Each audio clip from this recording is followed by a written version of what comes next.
Now, just before the lawsuit against Kansas City's mask order was filed, one local city pulled the plug on its mandate only a week after it began. KCTV5's Betsy Webster is live for us now in Independence. Betsy.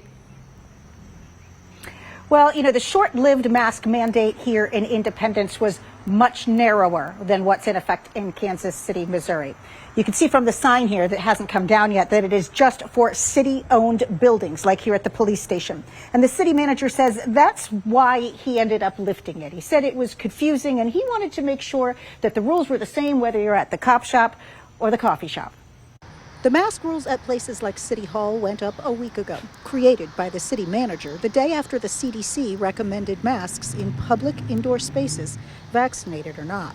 We did this in an effort to protect employees to a degree, but largely to protect the community that we serve.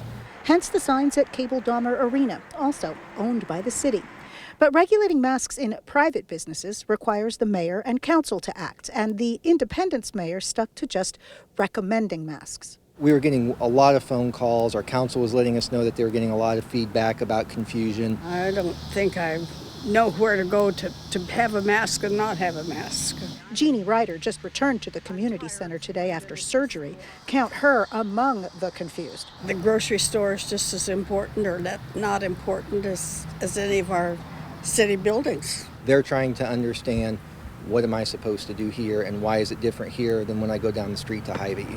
Two women who came for a yoga class suspect confusion isn't the only word behind the move. I think there's a lot of confusion all around, not just here, and the decision makers are trying to relieve some tension. I think that when you try to please everybody, you end up pleasing nobody.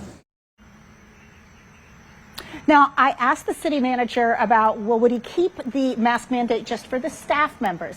He said, well, he's considered that, especially he thought about, for example, at the police department. If one person gets sick with COVID-19, then you've got a whole lot more people on quarantine, and that becomes a real staffing problem. But he says he's been looking at the numbers, and right now the staff infection rates are still much lower than the general infection rates in the metro, so he's not ready to go there yet, but he will be paying attention and willing to shift as needed.